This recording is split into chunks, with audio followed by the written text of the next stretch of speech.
back to my channel. So we are back again after a long time. So आज हामीसँग छ फेरि पनि टिक1 मा. So finally we got the steering cover जुन चाहिँ मैले बाहिर मगाएको थिएँ यसको प्रपर फिट वाला. त्यो चाहिँ म आज यसमा हाल्न गइरहेको छु. So let me show you quick. सामान त धेरै आइरहेको छ. So मैले अहिलेसम्म इन्स्टल गरेको छैन. So हामीसँग लगभग गियर नपाएको छ विथ द फुल लाइक यो लेदर कभरसँग. त्यो सँगसँगै यहाँको सेन्टर कन्ट्रोलको कभर यसमा चाहिँ कभर हुन्छ. सो हामीले चाहिँदाखेरि चाहिँ लाइक त्यो गर्ने नगर्ने भन्ने कभर हुन्छ. त्यो पनि मैले आएको दिन राखेको छैन. र त्यसपछि मेन भनेको चाहिँ हामीसँग यो फ्रेम हो. सो यो फ्रेम चाहिँ मैले फुटेको लाइक क्र्याक भएको भएर चाहिँ मैले अर्को मगाएको छु. सो यो फ्रेम चाहिँ किन भन्दाखेरि चाहिँ मैले राखिसक्नु पर्ने थियो. तर मैले यसलाई चाहिँ सिल्भर नगरिकन let's make like piano black बनाऊँ कि भनेर सोचेको भएर चाहिँ मैले यसलाई कलर गर्न दिएको छु भनौँ. सो त्यो सँगसँगै आज चाहिँ हामी स्टेरिङ कभर चाहिँ राख्छौँ यसमा. सो त्यो चाहिँ हामीसँग कार्बन फाइबर एल्कन्टारामा छ. स्वेट लेदर भन्छ त्यसलाई. सो त्यो चाहिँ आफैले राख्न लाग्यो. त्यो भएर पनि अलिकति च्यालेन्जिङ हुन्छ मेरो लागि चाहिँ. सो वाइ नट ट्राई भन्ने कुरा हो. सो त्यो राख्छौँ. अनि त्यसपछि will so you the final result कस्तो देख्छ भनेर. इट सिम्स लाइक अलिकति के भन्छ एकदम प्रेसिङ गऱ्यो भने चाहिँ छिर्छ जस्तो लाग्छ. तर अलिकति कन्फ्युजिङै छ यो एरियामा. र सो यो एरियामा चाहिँ टकिङ गर्न मिल्छ हामीले. यो एरियामा मैले भनिहालेँ पछाडिबाट गर्न नि मिल्छ. सो लेट्स ट्राई कस्तो देखिन्छ आज. सो त्यतिन्जेलको लागि चाहिँ you guys enjoy our video. So हामीले धेरै ग्याप पछि भिडियोहरू अपलोड गरिरहेको छौँ. So it doesn't make any sense for this YouTube. त्यही पनि लेट्स होइन अब फ्री भएको बेला लेट्स ट्राई भन्ने कुरा हो. So if you guys are new on this channel then make sure to subscribe. त्यतिन्जेलको लागि चाहिँ इन्जोय आवर भिडियो. सो फर्स्टमा चाहिँ हामीलाई पहिला एउटा क्लिन टावल चाहिन्छ. क्लिन टावल सँगसँगै हामीसँग लाइक सोप वाटर भयो भने हुन्छ. अब के छ त्यसले चाहिँ हामीले क्लिन गर्छौँ. सो मसँग चाहिँ सोप वाटर छ अहिलेको लागि चाहिँ जुन चाहिँ मैले यो यसमा राखिरहेको थिएँ पहिला. So let me just clean this things first. मजाले क्लिन गरौँ पहिला. Then after let me show you अलिकति क्लिन गरेर राख्दाखेरि चाहिँ जो स्मुथ हुन्छ.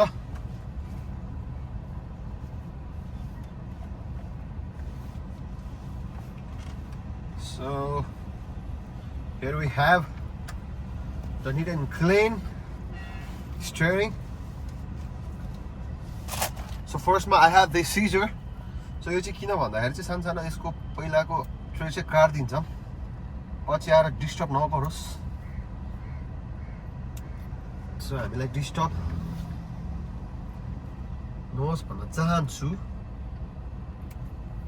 अलराइट अहिले क्लिन भयो जस्तो भयो त्यो ट्रेडले गर्दा पनि होइन. सो वेस्ट अफ ट्रेडले गर्दा पनि. So finally here we have our final product. So Alcantara जसलाई चाहिँ स्वेट लेदर भनेर चिनिन्छ with the carbon fibre. So कस्तो अलिकति दामी छ. सो मलाई एउटा डाउट चाहिँ के कुरामा छ भन्दाखेरि चाहिँ यो एरियामा चाहिँ अलिकति फसाउन गाह्रो हुन्छ कि जस्तो लागिरहेको छ होइन. सो त्यतिन्जेलको लागि चाहिँ लेमी जस्ट क्लिन त्यो एरिया पनि त्यो भाग पनि. सो क्लिन गरेको राम्रो हुन्छ पछि गएर अर्को पकाउनु भन्दा त. सो म चाहिँ फोरी नै लागेको छ यार यो एरिया चाहिँ. Seems like too much dirt यो एरियामा. सिरियस त्यो गर्न अलिकति ल गाडी चाहिँ स्टार्टमै छ. अब स्टार्टमै राखेर गर्नु पर्ला जस्तो छ. सो हाम्रो चाहिँ स्टेरिङ यो. सो यो चाहिँ तलको भाग. Alright, just like this, like खुट्टाले प्रेसिङ गर्ने. So it's like this, and like this. So सुहाइ होला जस्तो लाग्छ मलाई चाहिँ. मेन कुरा चाहिँ यसको ल कहाँ पुग्यो यार. एकछिन यसलाई स्टेरिङ लक गरौँ. हल्का रोटेट गर्नुपर्छ जस्तो लाग्यो. म अब प्रोफेसनल भएको भए चाहिँ सो मजाले गरिसक्थ्यो होला. This is my first time होइन.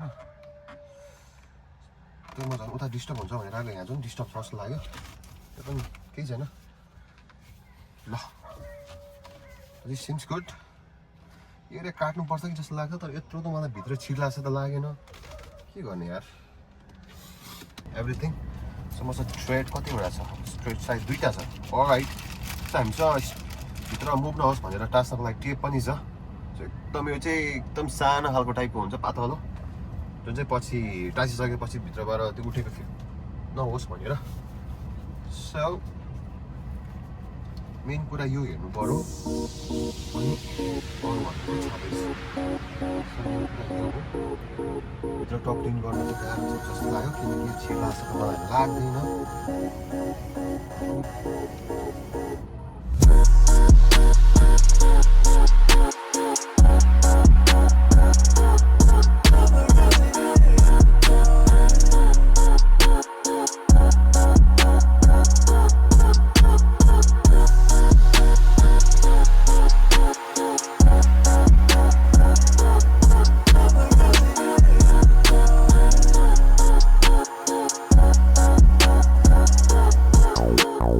फाइनली यो एरिया चाहिँ पर्फेक्ट देखाएको छ सो यसलाई चाहिँ मलाई टाइम लाग्यो अलिकति राख्नु तर पनि ठिकै छ यतातिर चाहिँ नलाग्ला त्यस्तो टाइम नलाग्ला सो यतातिर त्यस्तो गाह्रो पनि छैन तर यो एरिया चाहिँ अलिकति त्यो टाइमको स्टियरिङमा चाहिँ अलिकति गाह्रो थियो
झन्डै ब्याट्री लो भएको ब्रो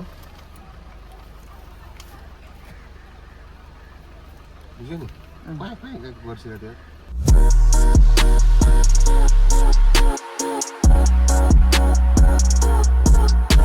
ल हामीले चाहिँ अब स्टियरिङ कभर राखेर सकायौँ सकाएर चाहिँ एउटा अलिकति काण्डै भएको थियो यो अलिकति साइडको चाहिँ बाङ्गो भएको भएर चाहिँ मिलाउनु पर्ने थियो मैले फेरि अलिकति बडी नै काट्दैछु त्यो भएको कारणले गर्दा चाहिँ मैले हल्का ग्लु हाल्न आएको छु अब हेरौँ ग्लुले काम गर्यो भने गर्यो गरेन भने चाहिँ अब अलिकति एक्स्ट्रा सुपर हार्ड ग्लु नै राख्नुपर्छ जस्तो लाग्यो सो अहिले चाहिँ अब लेट मी सो यु अब अहिले चाहिँ यस्तो देखेको छ हाम्रो after result so after fitting चाहिँ यस्तो देखाएको छ हो जोस् गर्न आयो अलिअलि सो मेरो यो चाहिँ फर्स्ट टाइम थियो सो स्टियरिङ कभर चाहिँ धेरै लाग्यो तर यो मेरो पहिलोपटक भने जस्तै कुरा मेरो फर्स्ट टाइम थियो यो ठिकै छ अब भयो भने भयो चल्यो भने चल्यो नत्र अर्को फेरि मगाएर हाल्नुपर्छ जस्तो लाग्यो मलाई चाहिँ अहिलेको लागि चाहिँ ल सी यु गाइस यतिन्जेलको लागि हाम्रो नयाँ अर्को भिडियोमा चाहिँ धेरै कुरा आउँदैछ सो सी यु